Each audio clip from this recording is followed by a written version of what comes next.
me chamo Ana Caroline, sou uma das integrantes do grupo 7, que somos eu, a Ana Júlia, a Júlia Cirqueira e o Lucas Rosa. Somos responsáveis por falar sobre o capítulo 2, a unidade do ordenamento jurídico da obra A Teoria do Ordenamento Jurídico de Norberto Bobbio. Bobbio fala no seu capítulo 2, logo de início, sobre fontes reconhecidas e fontes delegadas. E diferentemente do capítulo 1, que ele fala, que ele cria um pressuposto de que o ordenamento jurídico possui uma, duas ou três normas, no capítulo 2 ele vai abordar uma coisa completamente diferente. Porque ele fala que o nosso ordenamento jurídico hoje é tão complexo e a gente possui uma infinidade de normas que é até difícil de contar. E mesmo que haja essa complexidade e mesmo que haja essa infinidade de normas, os nossos juristas, os nossos órgãos continuam a criar normas, porque a nossa sociedade vai criando novas necessidades, com o passar dos anos, e com isso a gente vai precisando de novas normas para manter a ordem social, para manter o bem-estar social. E como há essa complexidade, não há nenhum poder ou nenhum órgão competente para isso, sabe? Então, o que o Norberto Bobbio faz? Ele divide em duas fontes para se tratar sobre as normas: as fontes reconhecidas e as fontes reconhecidas ou recepcionadas são aquelas fontes já provenientes de uma ordem jurídica anterior a uma ordem social. Ou seja, quando um legislador, por exemplo, vai criar uma nova lei, ele não pode ir de encontro com o que já está exposto, por exemplo, com os costumes, com as tradições. Ele não pode só chegar e fazer a lei. Não, porque tem toda uma tradição, todo um costume. Então, a fonte reconhecida é justamente isso: reconhecer que já existe um costume, que já existe uma tradição, e essa pessoa não pode ir de encontro com o que já está exposto. Já as fontes delegadas são aquelas que dão poder a um outro órgão, a um outro chefe de cargo de criar uma lei. Por exemplo, quem cria as leis no nosso ordenamento jurídico são as pessoas que fazem parte do legislativo. Mas, por exemplo, alguém que faz parte do poder executivo, que no caso pode ser um prefeito, por exemplo, ele pode criar uma lei, que nesse caso seriam os decretos. Então, a fonte de delegação é essa: é você dar poder, você delegar que um outro órgão inferior possa criar uma norma. Eu vou falar sobre os tipos de fontes e formação histórica do ordenamento. Bobbio ele vai começar dizendo que há um poder originário e que nós chamamos de fontes das fontes, ou seja, todas elas precisam derivar de algum lugar. Tanto é que ele vai dizer que a complexidade do ordenamento e também o fato de que no ordenamento real as normas elas afluem de diversos canais e que decorrem também de duas razões fundamentais. E a primeira delas: nenhum ordenamento nasce no deserto. Assim como foi falado lá no início das fontes reconhecidas, quando o primeiro ordenamento jurídico ele foi se constituindo, ele não se constitui do nada. Então, quando as pessoas elas começam a promulgar leis e estabelecer ordens jurídicas já estabelecidas, é claro que já há alguns costumes, já há algumas práticas, e essas práticas elas não podem ser ignoradas. Nós não podemos alterar completamente a forma em que uma determinada sociedade vive.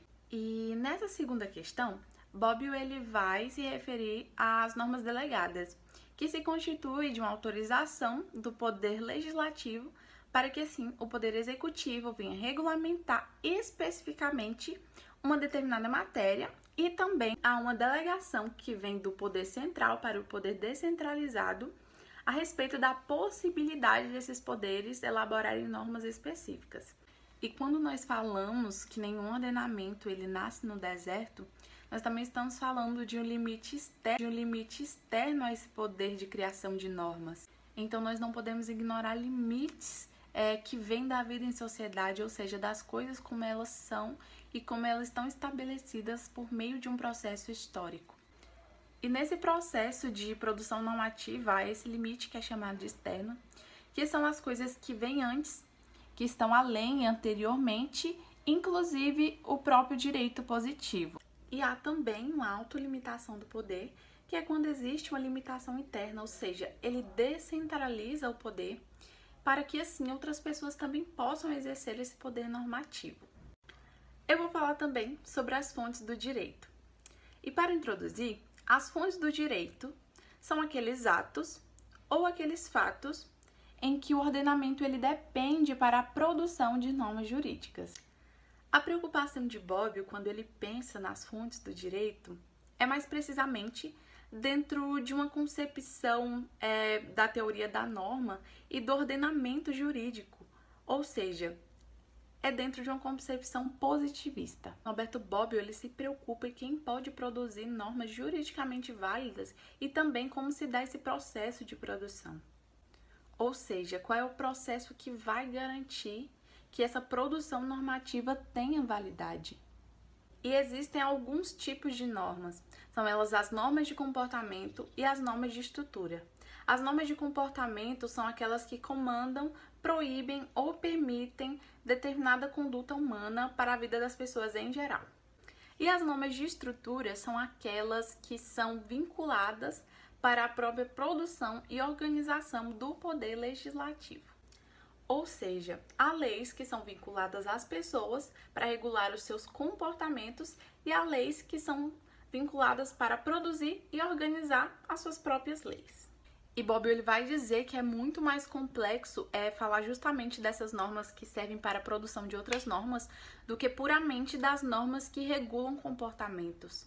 E ele vai dizer que essas normas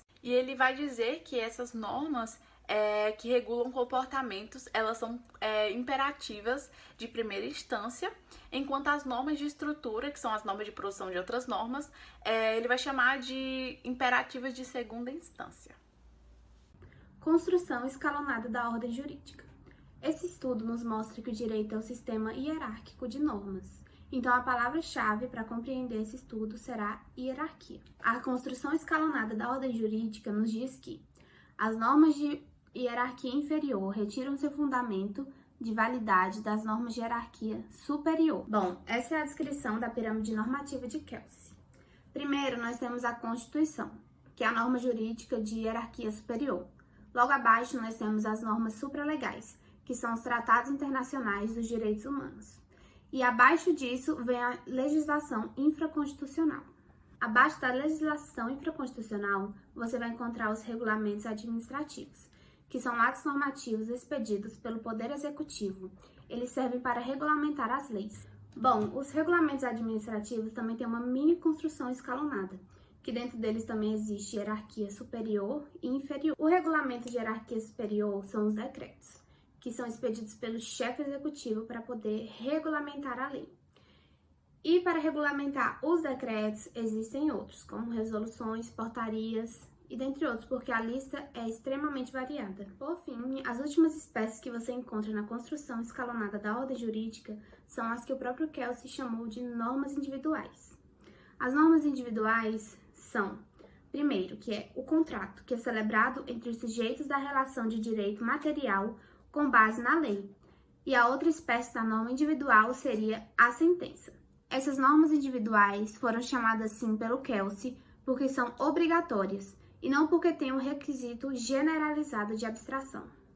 Um órgão superior, ao atribuir poderes a um órgão inferior, limita um círculo do qual pode ser exercido.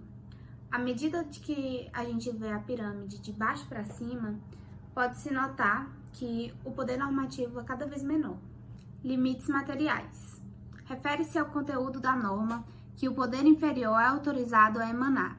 Trata-se da validade do material, ou seja, o Estado não pode criar uma lei de crime penal sozinho, porque isso é de caráter funcional do Estado. Limite formal, que se refere à forma, modo ou processo com que a norma do poder inferior deve ser emanada. Trata-se da validade formal. A norma fundamental é o fundamento último de validade de todo o ordenamento jurídico. Logo, a norma pressupõe poder normativo, ou seja, imposição de obrigação. Onde há obrigação, há poder. Para haver norma constitucional, requer poder normativo, do qual elas derivam. Esse poder é o poder constituinte, que é o poder originário e supremo de qualquer ordenamento jurídico. É importante ressaltar que toda norma jurídica pressupõe um poder jurídico e todo poder normativo pressupõe uma norma que o autoriza a produzir normas jurídicas. Logo, o poder constituinte, como poder último, pressupõe uma norma que o autoriza a faculdade de produzir normas jurídicas. É a norma fundamental. Em síntese, ela autoriza o poder constituinte a estabelecer normas obrigatórias para a coletividade e a coletividade é obrigada a obedecer às normas estabelecidas pelo poder constituinte. Todas as outras normas, direta ou indiretamente, derivam da norma fundamental.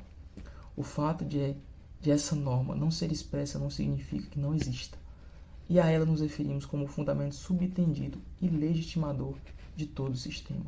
Portanto, é o fundamento de validade e unificador de todas as normas vigentes. Direito e força.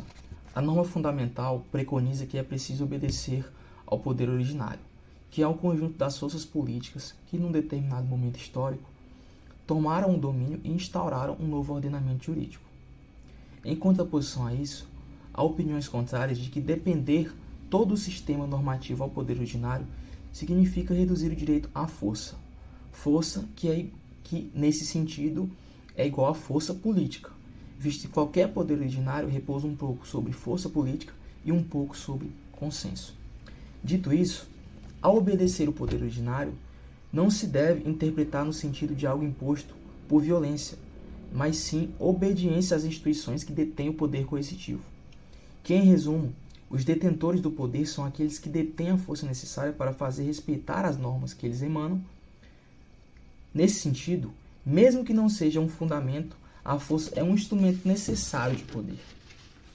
Contudo, há outra maneira de entender a relação entre direito e força. Defendida por Ross e apoiada sobretudo em Kelsen, a força é um objeto de regulamentação jurídica, isto é, que por direito deve-se entender não um conjunto de normas que se tornam válidas através da força, mas um conjunto de normas que regulamentam o exercício da força em uma determinada sociedade. Por fim, se considerarmos o ordenamento jurídico em seu conjunto, é certamente ilícito afirmar que um ordenamento se torna jurídico quando vem formando regras por uso da força, mas não é igualmente ilícito dizer que, em consequência disso, um ordenamento jurídico é um conjunto de regras para o